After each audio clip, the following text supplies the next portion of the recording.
Shalom, selamat pagi Bapak Ibu dan Saudaraku yang terkasih di dalam Tuhan Yesus. Sungguh suatu hari yang luar biasa kalau saat ini kita masih bisa menikmati hadirat Tuhan. Mari kita berdoa. Selamat pagi Bapa Sorgawi. Doa kami pagi ini agar hidup kami adalah hanya bagi-Mu, Allah dan Tuhanku. Berjalanlah sertaku melalui renungan firman-Mu pagi hari ini. Biar Engkau memberitahukan kami rencana-Mu, agar hidup kami tidak menyimpang dari jalan-Mu. Kami berdoa di dalam nama-Mu Tuhan Yesus. Amin. Tema kita hari ini adalah walau diremehkan manusia, tetapi tetap andalkan Tuhan.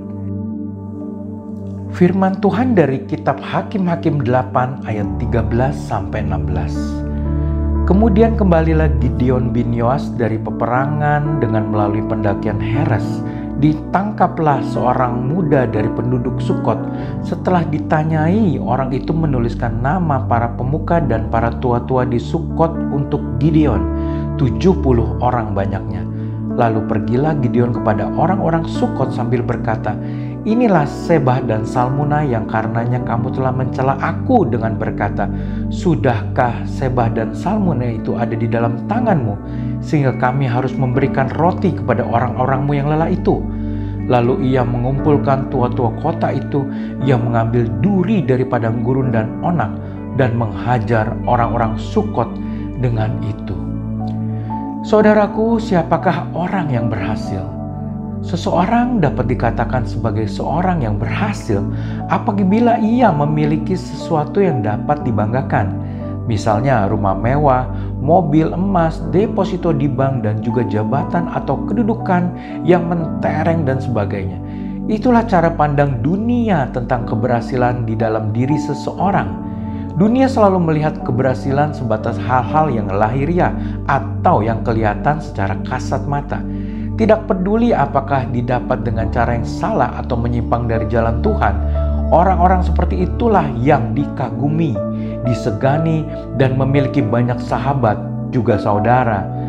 Sebaliknya, orang yang sederhana dan tidak memiliki apa-apa menurut penilaian sesamanya, seringkali diabaikan dan diremehkan. Mungkin saat ini kita tidak punya sesuatu yang dapat dibanggakan. Jangan berkecil hati dan putus asa. Inilah yang dialami oleh Gideon. Ketika mengejar Raja Midian dengan menyeberangi sungai Yordan bersama dengan pasukannya yang berjumlah 300 orang.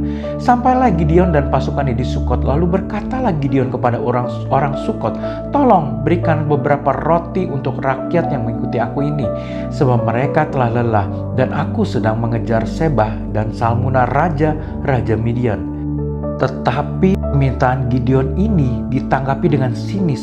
Mereka sangat menyepelekan Gideon. Pikir mereka, apakah ia bermimpi bisa menang melawan orang-orang Midian? 300 orang dibanding 15.000 orang. Saudaraku, memang secara manusia memang mustahil Gideon mampu mengalahkan dan menangkap raja-raja Midian tersebut. Orang-orang Sukot lupa bahwa yang menyertai Gideon adalah Allah Israel, Allah yang hidup. Meski Gideon direndahkan, Gideon tetap melangkah dengan iman. Dilihat dari sisi manapun, Gideon kalah segala-galanya.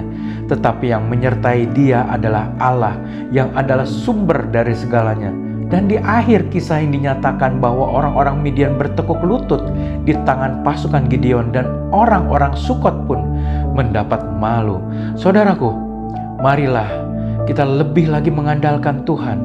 Jangan melihat kemampuan kita, dan jangan pedulikan orang yang meremehkan kita. Biarlah kita berharap hanya kepada Tuhan, pencipta langit dan bumi. Mari kita berdoa. Bapa, ajar kami lebih lagi percaya kepadamu, melihat dengan caramu melihat, berkehendak dengan kehendakmu, berkata dalam kebenaranmu, berlaku dalam ketulusanmu, dan mengasihi dalam kasihmu. Apapun masalah yang menghadang perjalanan kehidupan kami hari ini, kami percaya kuasa mujizat-Mu menyertai kami di dalam segala hal. Dan bagi sama kami yang hari ini berseru dalam doa kepadamu untuk kebutuhan mereka di masa yang sulit ini, Kiranya berkat-Mu boleh tercurah bagi mereka yang membutuhkan kesembuhan. Kiranya tangan-Mu, penyembuh-Mu menjamah dan mentahirkan mereka dari sakitnya. Dan bagi mereka yang berduka, kiranya penghiburan-Mu yang melampaui segala akal bertahta dalam hati dan pikiran mereka.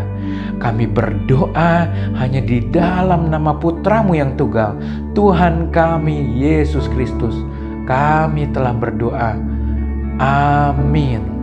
Selamat beraktivitas. Tuhan Yesus memberkati.